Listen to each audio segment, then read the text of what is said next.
गणेशाय नमः। श्री जानकी वल्लभो विजयते। श्री रामचरितमानस प्रथम सोपान बालकांड।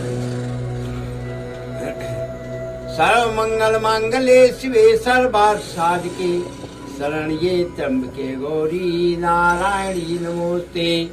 जयंती मंगला काली भद्रकाली कपालिनी दुर्गा क्षमा शिवा धात्री स्वाहा स्वदा नमोस्ते।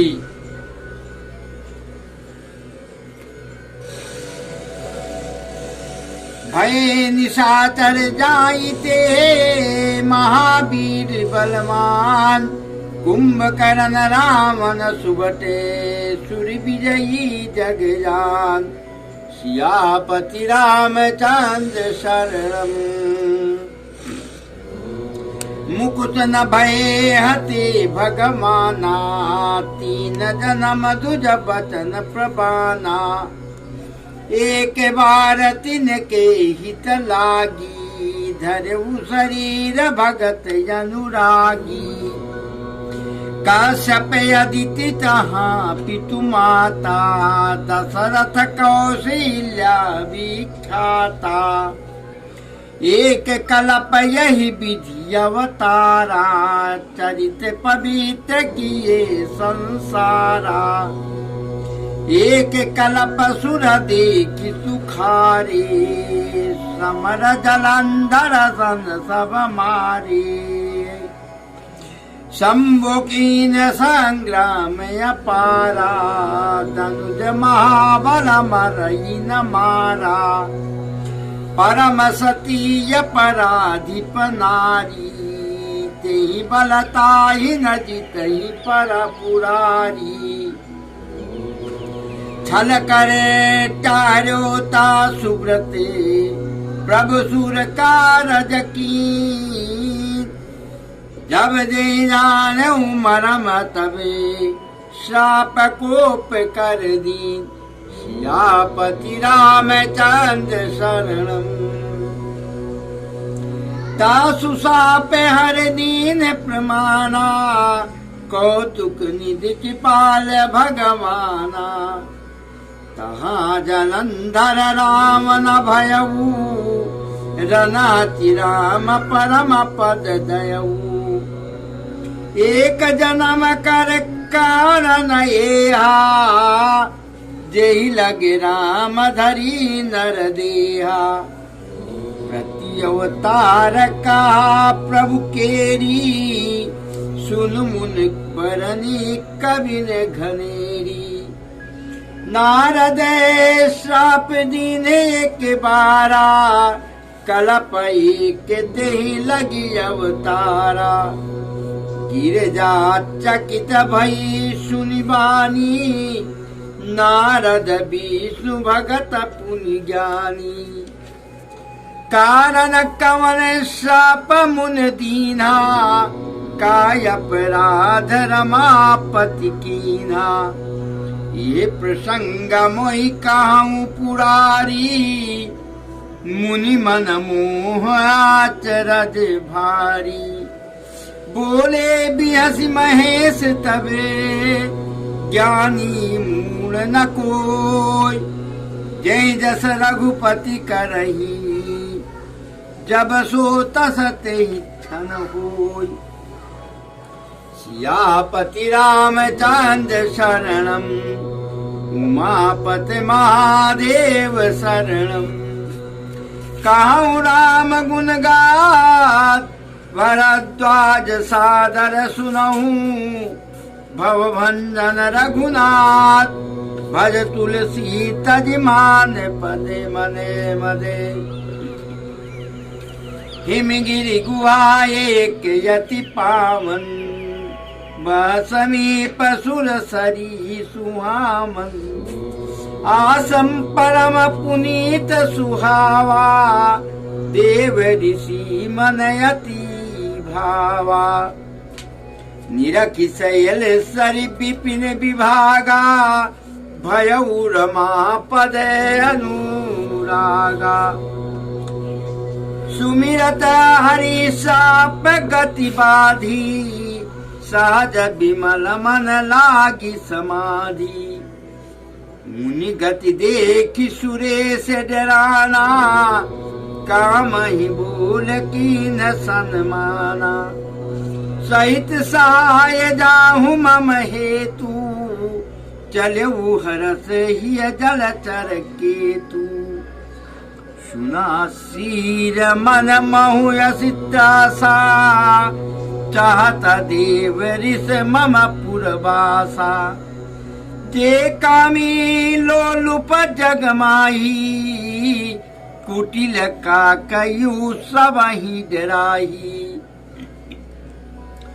सुख हाण ले भाग सठे, श्वान निरखी मृगराज। छीन ले जन जान जड़े, तिमे सुरपति ही न लाज। सियापति रामचंद्र शरणम, उमापति महादेव शरणम। पति रामचंद्र की जय। आदरणीय भक्तजन बंधुओं, शिव जी बहुत अच्छी तरीके से शंकर जी का, प्रभु श्री राम का वर्णन कर रहे हैं, उनके अवतार लेने का, और बड़े ध्यान से देवी उमा उसको सुन रही हैं। शिव जी कह रहे हैं, हे उमा, इनकी लीला बड़ी अपरंपार है, मैं किस तरह सुनाऊं तुम्हें कि जब जब इन्होंने जब जब अवतार लिया है, हर जगह अलग अलग बात कही गई है। ऋषि मुनियों ने अपने हिसाब से जो जाना वो कहा। तो इनकी बड़ी लीला अपरंपार है देवी। अब मैं आपको इससे आगे की का प्रसंग सुनाता हूं। जब ये माता कौशल्या और राजा दशरथ के पुत्र हुए, उसी समय उसके बाद एक बहुत तपस्वी, बहुत ताकतवर, बलशाली राक्षस उन्हीं दिनों में आया, जिसका नाम था जलंधर। जलंधर ने सभी देवी देवताओं को परास्त किया। परास्त करने के बाद सब व्याकुल हो रहे थे देवी देवता। तो शंकर जी ने देखा, जिन्होंने त्रिपुरासुर का नाश किया था, वध किया था, तभी तो उनका नाम पड़ा है त्रिपुरारी। लेकिन वो राक्षस शिव जी से भी परास्त नहीं हो रहा था। हे पार्वती जी, क्या देवता सारे व्याकुल हो गए कि ऐसा क्या हुआ जो शिव जी से भी परास्त नहीं हो रहा है ये राक्षस? तो जब देखा तो उसमें उसकी पत्नी का बल चल रहा था। अपनी पत्नी के बल की वजह से वो हार नहीं रहा था, उसका वध नहीं हो पा रहा था। तो देवता बड़ी मुश्किल में, उन्होंने सोचा कि इसका वध किस तरह से किया जाए। तो सारी लीला तो श्री हरि को रचना था। उन्होंने ऐसी लीला बनाई, उस स्त्री के तपोबल को नष्ट करने के लिए, उसका व्रत खंडित करने के लिए खंडित कर दिया। तब उसका वध कर पाए जलंधर असुर का। तो जब उसकी स्त्री ने अपने तपोबल से देखा कि वो देवताओं ने हमारे साथ छल किया, श्रीहरि ने हमारे साथ छल किया, तो उसने उसी समय श्रीहरि को श्राप दिया। श्रीहरि को जब श्राप दिया तो श्रीहरि ने मुस्कुराते हुए उसके श्राप को माना, उसके श्राप को स्वीकार किया। अब स्वीकार कर लिया तो वही जलंधर आगे जाके रावण के रूप में पैदा हुआ। हे उमा, एक और कारण है प्रभु के आने का। वो कथा है नारद जी की। एक बार नारद जी जा रहे थे। नारद जी को भी मोह हो गया। नारद जी जा रहे थे हिमालय पर्वत पे। हिमालय पर्वत बड़ी बढ़िया हवा चल रही थी, सुहानी हवा। और वहां पे एक बड़ी सुंदर गुफा को देखा। उसके बराबर में गंगा जी जा रही थी। बाग बगीचे, बढ़िया सुहानी हवा चल रही थी। तो बोले लाओ कुछ देर बैठ जाए। तो जब बैठने लग गए तो उनको ध्यान आया राजा दक्ष के शाप का। राजा दक्ष ने शाप दिया था कि तुम कहीं रुक नहीं पाओगे। लेकिन निर्मल मन से श्री हरि का याद करते हुए जब थोड़ा सा ध्यान लगा तो वहीं रुक ही गए। रुकने के बाद ध्यान मग्न हो गए नारद मुनि जी। और उधर से इंद्र देवता ने देखा कि ये तो मामला गड़बड़ हो रहा है भाई। ये तो हमारा सिंहासन लेने के चक्कर में नारद जी तपस्या करने लग गए हैं। उन्होंने तुरंत ही कामदेव को बुलाया। बोले जाओ नारद मुनि का मोह भंग करो। जब ये सब सुना रहे थे शंकर जी तो देवी उमा ने कहा,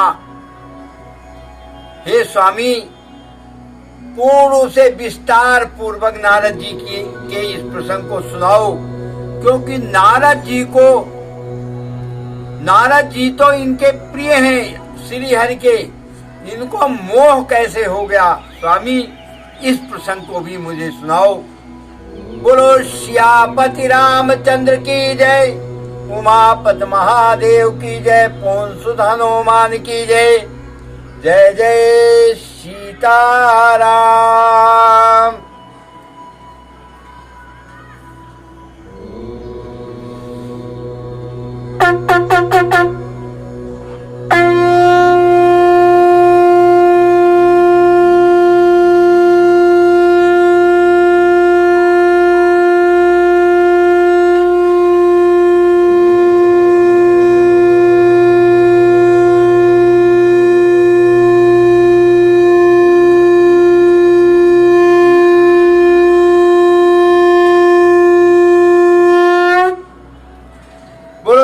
की जय, उमापति महादेव की जय। जय जय सीताराम की जय।